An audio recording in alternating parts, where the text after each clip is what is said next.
waa Noto Jabaas maa ngi nuyu ñi fi teew ñëpp jël ci nuyoo bi monsieur le ministre directeur de cabinet du président de la République mon frère Augustin Tine maa ngi nuyu bu baax di la remercier ci accueil bi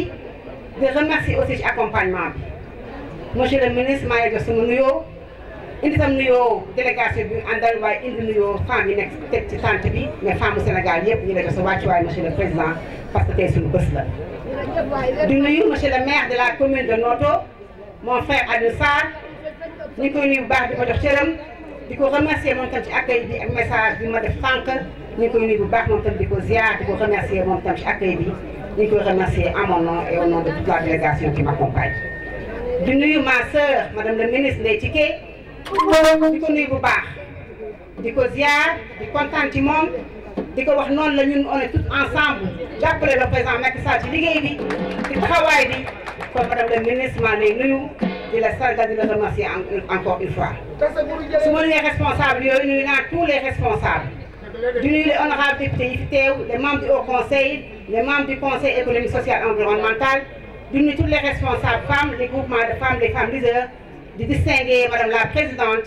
ma sœur Ndeye Fatou Ndiaye di ko féliciter moom tam ci engagement ak taxawaayam ci kanamu jigéen ñi. di nuyu madame la présidente Tine Ndoye di ko nuyu su ma ko nuyoo nuyu naan toutes les femmes responsables toutes les femmes rurales de la région de Thiès maa ngi nuyu kenn ku ci nekk foog a toog ñu jox sama loxo di la sargal di la ziar di la féliciter encore ci journée bi nga xam ne moom lañu dédié. di wax ne nag tey discours bi du gudd parce que yaakaar naa ñi ma jiitu wax nañu essentiel li nga xam ne moom la ñu liggéey ci jigéen ñi wax naa ko démb. bu ñu nee journée dédiée c'est parce que ñu ko def le bilan des avancées fan lañ toll ci taxawaay bi ci jigéen ñi fan lañ toll ci avancé lan la ñu def parce que loolu mooy wax bi tey nag ñu am vraiment courage am mbégte am satisfaction am fierté aussi ñëw fii ci Noto Diobass fekk fi jigéenu jàmbaar ñoo xam dañu madame la ministre dañu bëgg nga dem toog tey ñu fédéral la journée nationale journée internationale de la femme rurale parce que nag bëgg na dañoon jàng ñu tari lu ñu jàngoon waaye yaakaar naa ne mokkal ngeen maa leen félicité bu baax di leen encouragé wax ngeen seen slogan mooy la femme rurale autrement la femme rurale autrement c'est ce que prône le président de la République loolu la président bëgg te nit ñi changer seen comportement changer seen taxawaay changer seen jëfin pour que Sénégal jëm kanam te loolu yaakaar naa jigéen ñi lañ ci woo au premier chef parce que ñoom ñoo yor kër yi ñoo yor valeurs yi ñoo yar xale yi ñoo toppatoo suñu borom kër ñoo toppatoo kër yi ñoo toppatoo aussi environnement bi nga xam ne moom la ñuy vivre président nag di ci lu def ci lu bari renforce suñu capacité renforce suñu taxawaay renforce suñu leadership parce que jigéen ñi bu ñu amul taxawaay def naa lu bari dafay sooxee bu ñu la femme rurale dañuy wax accès à la terre wax naa ko léegi avec le ministre Ndeye Tické nee naa ko boo gisee ñu distinguer les femmes rurales c'est parce que dañu am ay spécificité yoo xam ne ñoom lañ ko jagleel bu ñu nee jigéen ci àll bi mooy bay bu ñu nee jigéen ci àll bi mooy sàmm bu ñu nee jigéen ci àll bi mooy toppatoo sa njaboot des travaux domestiques parce que defe naa bu ñu nee jigéen ñi àll bi dina gën a gàllankoor moo li xamoon jafe-jafe yi nga xam ne moom yor seen kër ba pare bëgg a defaat leneen yaakaar naa nag bu ñu accès à la terre la loi nga xam ne mooy régir vraiment l'obtention de terre ñëpp la si am rek góor a jigéen waaye ñun jigéen ñi nag ñoo war a xool suñu positionnement taxawaat ba jël lañu moom parce que boo demee tey ci périmètre maraîcher yi koy fekk ci tool jigéen ñi nga fi fekk ñoo nekk tool yi ñooy bayaat ñooy arrosé ñoom ñooy def la kayit bu ñu paree nag góor ñu taxaw yor seen ay banaan dem ci marché bi ñu jaayal loolu nag jigéen ñoo ko war a xeex ba mu deñ parce que yëf ñun ñoo ko moom parce que alal bi ñu ci général ñun ñoo ko yore suñu ay famille yore suñu ay biir kër mu jàppale suñu njaboot loolu je pense avancement yu am solo la te yaakaar nañu si jàpp parce que tey boo xoolee jigéen tey jii koo xoolee jigéen démb ak tey gis nga différence bu bari parce que seen taxawaay yokku na renforcé na ñeen seen capacité seen leadership renforcé nañu politiquement ba ku ci ne nga défendre sa idée am nga loo xam ne lii ay ressources nga jox la ay capacitation la defal yoo xam ne mu nga taxaw def sa plaidoyer bu am solo kon jigéen ñi leen di woo ci changement de comportement ne veut pas damay changer comportement nekk un slogan ça doit être un truc naturel boo xam ne dafa nekk ci ñun parce que jigéen ñi yaakaar naa bu ñu changé réew mi changé bu ñu jëmee kanam réew mi jëm kanam ñu wax financement famille bu ñu waxee financement famille foofu changement fa la war a commencer parce que le ministre Ndeye Tické l'a dit tout à l'heure jigéen ñi pour ñu am seen positionnement il faut économiquement ñu am doole nañu jàppale jigéen yor xaalis parce que jigéen bu yore xaalis bu yore ay ressources yaakaar naa bi ko jëmee fenn fu seen njaboot bi ko jëmee fenn fu seen ay famille kon bu ñu leen jàppalee suñu participation ci développement économique réew mi dina ëpp solo loolu nag je pense président Macky Sall comprendre na ko de 2012 à aujourd'hui dugal na 16 milliards de francs CFA dans le financement des femmes waa tey nag à l'heure du bilan bu ñu def évaluation loolu dina am lu bari loo xam ne fi sooxe parce que jigéen ñi dañoo sonn ci institution financière yi sonn ci leen jox xaalis boo xam ne di ko utiliser à bon escient parce que jigéen bu amee projet bu taxaw dama ko def am périmètre maraîcher bu ci liggéey ñu indi financement da ko war a dugal foofu loolu moo tax ñu yokku parce que nag jàngal la nu ma nappee moo gën may la alal te loolu ci la ñuy dox parce que président loolu mooy vision fekk femmes yi nekk ay femmes entrepreneurs ay femmes leaders di liggéey di générer ay revenus di générer ay emplois parce que foofu la ñu xaar jigéenu Sénégal c'est ça la vision de son excellence président Macky Sall kon ñu sant bu baax di gërëm bu baax di remercier encore une fois di ñaan yàlla suñu borom incha allah bu déwén demat dans une autre région pour fêter la journée internationale de la femme j'ai félicité les femmes ici présentes de remercier encore les membres du gouvernement qui m'ont fait le déplacement remercier aussi ma sœur madame la ministre Safiatou Thiam de remercier Ablaye Baraya bi jógee Ndar ñu tam ñu koy nuyu bu baax di nuyu tous les responsables et les dignitaires religieuses et coutumières ici présents maa ngi sant bu baax di nuyu bu baax du président de la République mon frère Augustin Tine monsieur le ministre du tourisme et des transports aériens mon frère Alioune Sarr madame le ministre de l'économie numérique et des télécommunications ma sœur Ndeye Tické monsieur le préfet du département de Thiès, monsieur le sous-préfet de l'arrondissement de Noto, honorables députés, mesdames et messieurs les membres du Haut Conseil des collectivités territoriales, mesdames, messieurs les membres du Conseil économique, social et environnemental, monsieur le représentant du ministre du Développement communautaire, monsieur le maire de la commune de Noto-Djabas, mesdames, messieurs les maires des communes, mesdames, messieurs les représentants du département ministériel, distingués responsables politiques et administratifs, mesdames et messieurs les représentants des organisations partenaires d'appui au développement, mesdames les présidents des organisations nationales de femmes rurales, madame la présidente du comité consultatif des organisations féminines du département de Thiès, mes chères sœurs, femmes leaders et membres des organisations féminines de la région de Thiès, mesdames et messieurs distingués invités. C'est avec un grand plaisir et une fierté légitime que je me retrouve ce jour à Keur-Sagaro dans la commune de Noto dans le cadre de la journée internationale de la femme rurale dont la célébration cette année a été décalée en raison du Grand Magal de Touba. Je voudrais, ce faisant, remercier très sincèrement les populations de la commune de Noto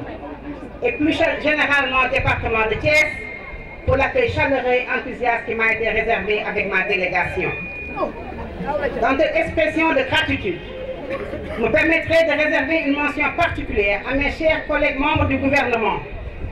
qui ont bien voulu faire le déplacement et répondre à l'invitation des organisations de femmes. Vous me permettrez de citer le docteur Augustin Tine, ministre directeur de cabinet du président de la République. Monsieur Alioune Sarr, ministre du tourisme et du transport aérien. Ma sœur, madame Diop Ndeye Tické Ndiaye, ministre de l'économie numérique et des télécommunications, porte-parole du gouvernement. Chers collègues, merci encore pour votre prestigieuse présence et votre précieux soutien qui traduisent vos sens élevés de la solidarité gouvernementale et votre engagement dans le portage de la vision du chef de l'État, son Excellence, M. Macky Sall. Je confonds dans cette expression les honorables députés, les membres du Haut Conseil des collectivités territoriales et les membres du Conseil économique, social et environnemental qui ont bien voulu répondre à l'invitation. Je voudrais aussi remercier Monsieur le maire de la commune de Noto pour les généreux messages de bienvenue prononcés à mon égard au nom des autres maires, des élus et des populations. Dans mes remerciements, je réserve une mention spéciale à Madame Tine Ndoye, Dieynaba Sidibé Khadim Ndaw Ndiouk Mbaye, Madame Korka Diaw, leader féminine, qui des années durant ont œuvré pour l'amélioration de la condition de la femme rurale aux côtés du ministère. Je me joins à vous tous pour saluer la présence à nos côtés des partenaires de la coopération bi- et multilatérale qui accompagnent la mise en œuvre de la politique de développement de notre pays. J'ai bien entendu pris bonne note des engagements pris en leur nom par la directrice régionale de ONU Femmes, malheureusement qui n'est pas là aujourd'hui, grâce à cette belle mobilisation des autorités et des responsables auprès des organisations féminines, nous avons vécu une journée riche et forte de l'ingéniosité et de la créativité des femmes et des filles du département de Thiès. Les belles importantes réalisations qui ont été présentées à travers l'exposition indiquent clairement qu'il y a ici un potentiel et une énergie pour relever les défis du développement. Je suis particulièrement honorée par cette organisation et cette belle mobilisation que j'interprète comme une nouvelle expression de votre adhésion à la politique définie par le chef de l'État, son Excellence M. Macky Sall. Mesdames et Messieurs, honorables, Monsieur le maire, mes chères sœurs et filles, chers invités. En 2018, c'est Younou Ferré, dans le département de Ranérou, qui avait accueilli la célébration de la Journée internationale de la femme rurale autour d'un programme articulant agriculture, éducation et santé. Du Ferlo au Djabas, où nous nous trouvons aujourd'hui pour l'édition 2019, je constate avec fierté le même enthousiasme et le même engagement des femmes et des filles à se hisser au niveau des enjeux liés à cette célébration. Comme vous le savez, la journée de la femme rurale a été instituée par la communauté internationale dans le but de mesurer les progrès réalisés et d'identifier les contraintes et les besoins émergents pour apporter des réponses adaptées aux nouveaux défis. Ce choix procède du poids démographique de la population féminine active en milieu rural, mais aussi et surtout de son apport dans la production,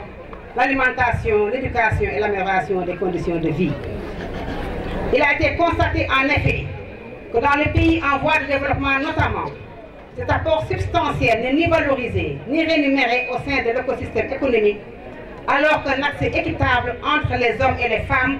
aux actifs économiques aurait fait croître le produit intérieur brut de 13% au moins. C'est en vue de corriger ces disparités qui plombent le développement humain que dans le cadre global de la transformation qualitative et de la condition féminine, l'autonomisation de la femme rurale a été positionnée comme priorité dans l'agenda international. C'est également dans cette perspective que s'inscrit le thème de l'édition de cette année qui met l'accent sur le renforcement de la résilience des femmes et des filles en milieu rural face à la crise climatique. Telle que formulée, cette thématique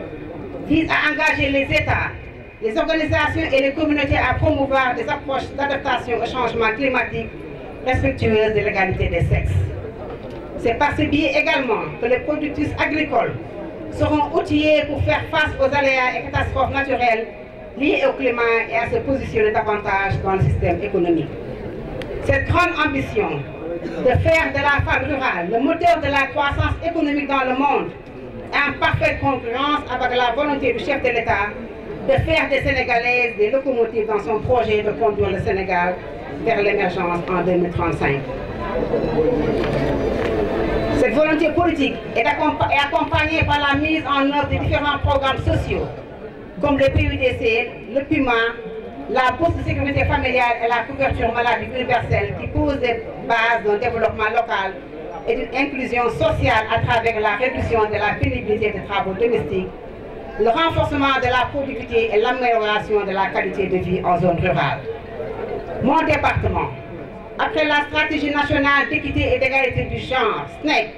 a finalisé la stratégie nationale pour l'autonomisation économique des femmes, la SNAEF, qui porte une attention particulière à la femme rurale de par sa vision, qui est de contribuer à l'autonomie économique des femmes et des jeunes filles par l'émergence d'un entrepreneuriat inclusif, durable et porteur de croissance. Mesdames et messieurs, chères sœurs, pour en venir à vous, mes chères sœurs, le comité consultatif des femmes n'a cessé au cours de ces dernières années d'œuvrer pour une société sénégalaise où les hommes et les femmes vivent et bâtissent dans l'équité et l'égalité le bien-être de tous. Aussi est suivant avec un vif intérêt le diagnostic objectif, l'analyse pertinente des enjeux et les excellentes perspectives que vous avez dressées pour la femme sénégalaise. Bien entendu, à travers les instruments de mon département, je continuerai à vous apporter tout le soutien nécessaire pour l'émergence du projet La femme rurale autrement. C'est d'ailleurs dans cette perspective que je mets à votre disposition, comme première mesure, un lot d'équipements composé de 2 moulins à 1000, 3 kits cuisine, 100 chaises et 10 grenades. Je souhaite à toutes les femmes rurales une excellente journée. J'adresse mes vives félicitations à Mme Ndeye Fatou Ndiaye, présidente du comité consultatif des femmes du département de Thiès, et sa vaillante équipe pour le succès incontestable de cette organisation et pour les excellentes perspectives ouvertes au profit de la femme rurale sénégalaise. Je vous remercie. Voilà.